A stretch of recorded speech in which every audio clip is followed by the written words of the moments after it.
Oh hey, and welcome to another episode of The Blue Wizard Bakes. I'm Joe, the Blue Wizard.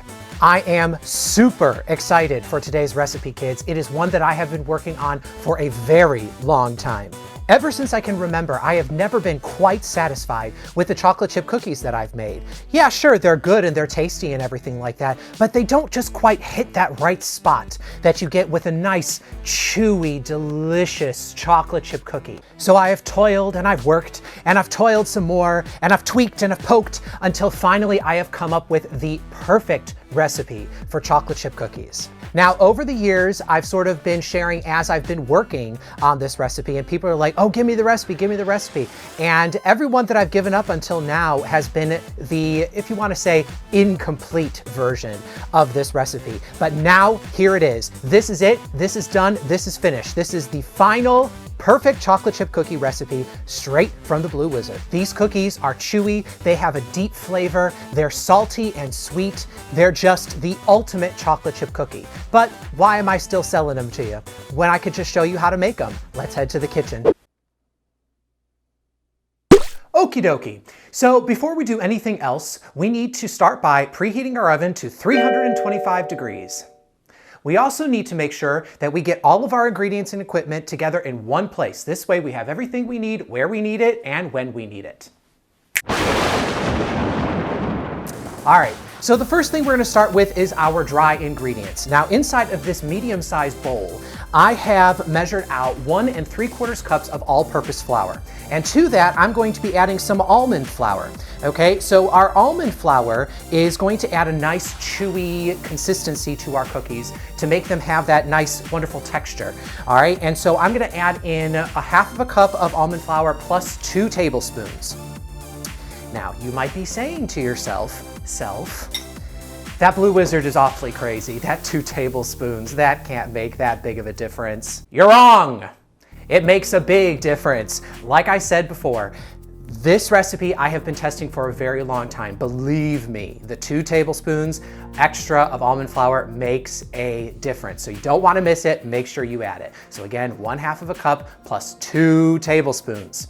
All right, the next thing that we're gonna add is our leavener. We're going to add in half of a teaspoon of baking soda, and then 1/2 teaspoon of salt.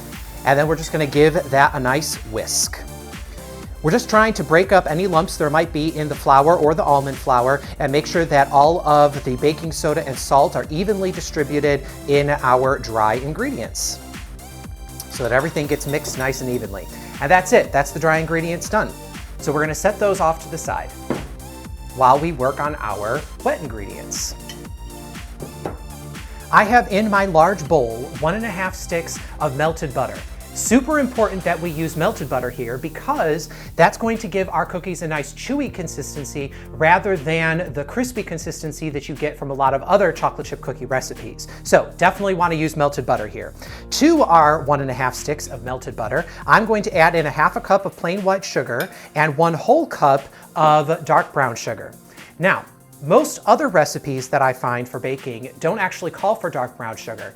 They call for light brown sugar. So I really don't keep dark brown sugar in the house, but I love the deep flavor that you get from dark brown sugar in this recipe. So what I do is I add a little bit of this, molasses, because that's what separates dark brown sugar and light brown sugar, is that dark brown has a little bit extra molasses in it than light brown sugar does. So I'm just gonna add a little drizzle of molasses to my mixture, just to take my light brown and turn it into dark brown.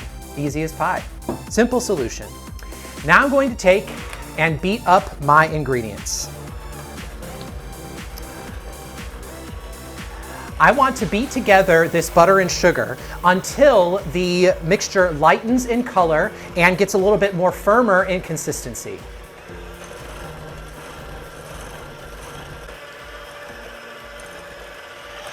All right, there we go. So as you can see, our mixture is a lot lighter in color, and though it's still liquid, it's not quite as liquid as it was before, okay? So now it's time to add in our other liquid ingredients, which consists of 2 eggs. Actually, just 1 whole egg and 1 egg yolk.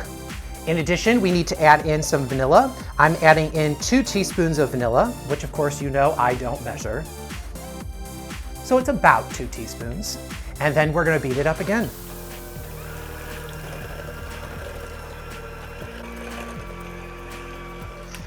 All right, and there we go. So this mixture is done. You can tell we've kept that nice light color, and we have a lot of nice little air bubbles in there, which is exactly what we're looking for. So now we're going to take and add our dry ingredients into the wet ingredients. So I'm just adding in our flour mixture. Remember, that had the almond flour, all-purpose flour, all that stuff.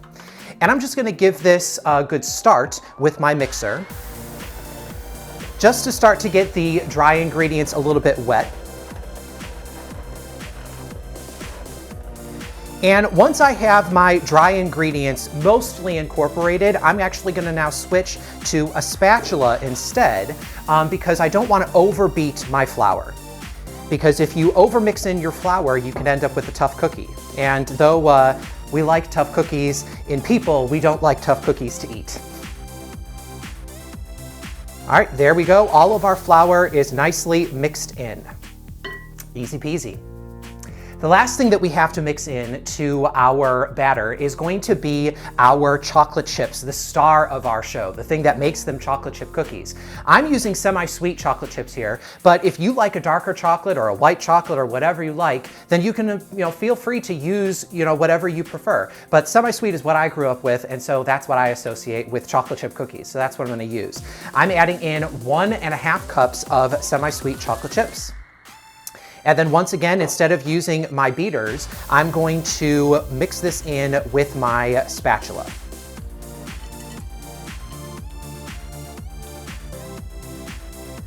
All right, there we go. All of our ingredients are nice and evenly incorporated. Now, you'll notice that this looks a little bit thin for cookie batter right now. All right, and I agree with you, which is why the next step is going to be super important. We are going to let our batter sit for 15 minutes to allow our flour to hydrate with all of the good things that we've added into it. All right, so I'll see you guys back here in about 15 minutes.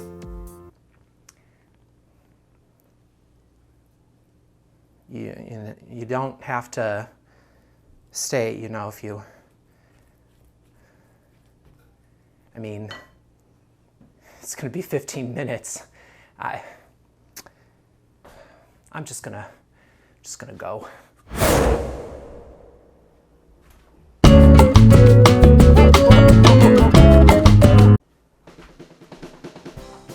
All right, it's been 15 minutes and our cookie dough is ready to dish out. So as you can see, our cookie dough has firmed up quite a bit from when we had it 15 minutes ago. That's because we allowed the flours to hydrate in all of the delicious liquid ingredients that we added. So now they're ready to scoop out onto our cookie sheets. I have regular cookie sheets here, 2 of them, that I have lined with parchment paper. I'm going to be scooping out my cookies using a cookie scoop because I think it's the best way to get consistent results. But if you don't have one of these, this cookie scoop holds about 1/4 cup. So if you use a 1/4 cup measure, you should get about the same results. So I'm just going to go ahead and evenly scoop out half of my cookies onto the cookie sheet. I'm just going to get them scooped out and then I'll space them out in a second. You want to make sure that you're evenly spacing them on the cookie sheet so they don't run into each other while they're baking. So do you see how I've evenly spaced them out? You want them to be about 2 inches apart from each other. Now, the next thing that makes these cookies special is that we're going to top them off with a little bit of salt. I'm using kosher salt here because I really like the contrast of salty and sweet. So I'm just gonna take and sprinkle a little bit of salt on top of each of my little cookie dough balls. All right, so there we go. So now all I have to do is do my other pan.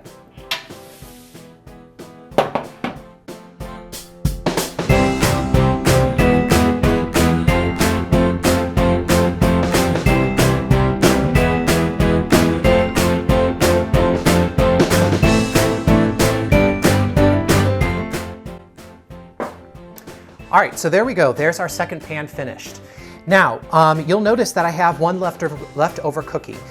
You can freeze this and save it for later, or you can make another one. Normally I get about 16 to 17 cookies. This is number 17, but I don't have space for it in my pan. I'll probably just end up baking this off in its own batch a little bit later, or, eating it, by itself without baking it, which you shouldn't do, definitely shouldn't do. Don't do that. That's, you know, against the rules.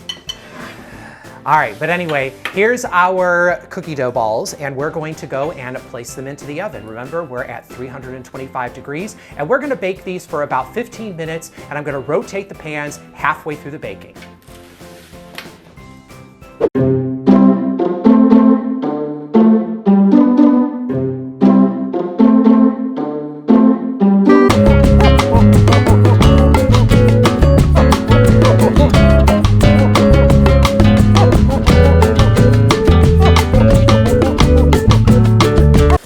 While those are baking, I just want to take this time to remind you that if you like this video, please make sure to give it a big old thumbs up. It really helps my channel to grow when you do that. Another thing that'll help me out is if you hit the subscribe button. Also, the little bell for notifications. This way you'll be notified every time that I post a new video. If you want to see anything that I'm doing outside of my YouTube channel, or if you want to share with me any of the baking creations that you've been making, make sure to follow me on both Instagram and Twitter at the handle @JoeTheBlueWhiz. If you have any questions or if you have any ideas for future videos, make sure to leave me a comment down below. I love reading your comments and I love getting to interact with you guys. To find this recipe or any of my other recipes, you can click the link in the description box below or just head straight to bluewizardfood.com. Let's go and check on our cookies, shall we? Once we take the cookies out of the oven, I'm going to set them on a cooling rack, still on their pans, to cool for about 5 minutes. Once the 5 minutes is up, the cookies should be firm enough to move, and I'm going to move them straight to the cooling rack to cool completely. All right, the time has come. It's time to taste. There it is, the perfect chocolate chip cookie. Now, one of the things that I like to do to test to see whether a cookie is going to be good or not is something that I like to call the break test. Let's see if our cookie passes. Oh, fantastic. That was a beautiful break. That right there shows us that we're going to have a nice chewy cookie.